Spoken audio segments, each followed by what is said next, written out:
Hi everyone and welcome back to the channel, or welcome to the channel if you are a brand new subscriber or a brand new viewer. My name is Kyle. So, in 2 weeks, No Time to Die, or Bond 25, is going to be hitting theaters. I cannot wait to see it. And in preparation for it, I'm talking about Daniel Craig's first 3 outings as James Bond. I've already reviewed the movie Spectre, if you'd like to see that. I will have a link above so you can click it and check it out. But in the meantime, I just reviewed Casino Royale last week, and today we're going to talk about his second film, Quantum of Solace, which came out in the year 2008, was directed by Marc Forster, and this film is a direct sequel to Casino Royale. If you did not see my review for Casino Royale, I'll have the link above so you can check that out. This review will contain some spoilers, I just have to warn you. I didn't say that in my Casino Royale review, but like Casino Royale, what I want to do with Quantum of Solace and following the SKYFALL is to talk about my personal experiences with the movies. I remember when the poster for this movie was released on IMDb, and that was at a time when I was really getting into that website. And I, of course, remember the very first trailer for the movie where he's walking in the desert with a machine gun. That shot has been engraved in my brain ever since I saw that back in '08. And my anticipation for the movie was huge because I saw every single Bond film in sequential order leading up to it, including the just released Casino Royale in 2006. From what I remembered, I didn't hate this movie. In fact, when I first saw it as a little kid, I actually liked it. Of course, viewing it in the eyes of myself today, it definitely is nowhere near as good as what I thought of as a kid. This movie is definitely a mess from start to finish. However, there are some good things in this movie, and I do want to talk about those things, but without a single shred of doubt, this movie is a huge step down from Casino Royale. This movie takes 60 seconds to inform you of the action you're going to see throughout the rest of the movie. And this leads to one of the two biggest problems of the movie, and that is the editing.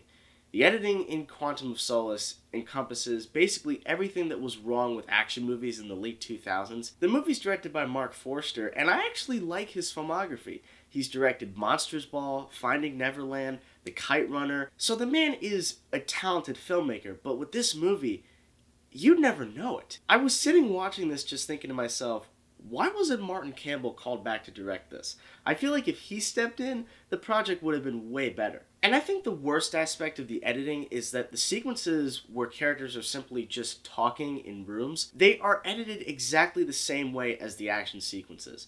Now, I understand with a movie you want to have an even flow or a tempo in terms of how you want to edit it, but when your movie is constantly jumping from character to character when they're simply talking, you start to lose focus and you just want them to lean and hold onto a shot. But the first major dialogue scene is the scene that I want to talk about because I want to mention my experience watching it for the first time. When Mr. White is talking about the fact that there is this criminal organization that's literally right in front of you, you can't tell that they're there, but they're there. It was during the late 2000s where I like to call it the Eagle Eye portion of my life. Do you guys remember that movie Eagle Eye? I think it's a pretty fun movie despite it being a bit ridiculous, but it did such a great job of showcasing the fear of technology. Now, if I saw this movie for the first time today, I would simply say, I've seen this plot 1,000 times, but back then, when I was about maybe like 10 years old seeing this, it was truly shocking. This then leads to a very awkward chase scene that leads to what is, in my opinion, the best action scene in the movie, which is the clock tower fight. I actually really like this scene, particularly when Bond is held by his ankle by this little hose, and he has to grab the gun, flip around, and shoot. It's one of those moments that was in every single trailer for the movie, but it's still a really cool moment. Now, guys, I don't want to sit here and just bash this movie, because I know a lot of people hate it, I know a lot of people love it, and for me personally, I do think there are some good things about the movie. So let's talk about them. Daniel Craig is really good once again as James Bond. I think he definitely has nailed the character. He already nailed it in Casino Royale, but in this movie, he has more of a ferocity. He is out for vengeance. I also like the fact that they expanded Judi Dench's role as M. Seeing Judi Dench in any movie is great because you know she's going to give a good performance, but I really like the fact that she has more scenes with James Bond. That's got to be the one and only thing I like more about this movie than Casino Royale. I also really like the character of Camille, played by Olga Kurylenko. And even though she has a disappearing act, she vanishes from this movie for a good 30 minutes, when she reappears, I really like the fact that we get to learn more about her past. And what I really got into is the fact that she, like Bond, wants vengeance. So it makes their characters kind of like on an even plane at the end of the film. The always reliable Jeffrey Wright is back once again as Felix Leiter, and I do like the fact that he has a couple more scenes in this movie and that he gets to interact with Bond. Also, David Hopper from Stranger Things is in this movie. It's kind of crazy to see just how many movies this man was in before making it big with that show. The production design in this movie is also really good. I like the idea of having a hotel in the middle of a desert. It seems so weird, but they made it work, and I like the way the set was designed. I like the sequences in MI6 where we get to see that really cool smart computer. I thought that was really interesting. And some of the location choices were really cool, particularly Port-au-Prince, Haiti. I actually have a friend of mine who lives out there, so I hope he's doing well. And this point might draw some controversy, but the villain's plan to deplete an already starving town of their resource, which is water, is terrifying. And I actually think that that plot element is really good here. Unfortunately, like a lot of other plot elements, it's so pushed aside in favor of trying to follow up Casino Royale. And unfortunately, that's where my positives are going to stop, because there's a lot of crap in this movie. So let's talk about the character of Strawberry Fields, played by Gemma Arterton. She is completely useless in this movie. I mean, completely. The only reason she is in this movie is to literally have that sex scene with Bond that is so short, but it's there because it's a James Bond movie and all the trailers could have promoted it, so it made people go, ooh, this is going to be exciting. But it's done so quickly, and if she was completely removed, nothing about the movie would change. Alongside with the action being so poorly edited, it's also a very humorless movie. Now, Casino Royale, I wouldn't call that a funny movie, but it definitely had some jokes.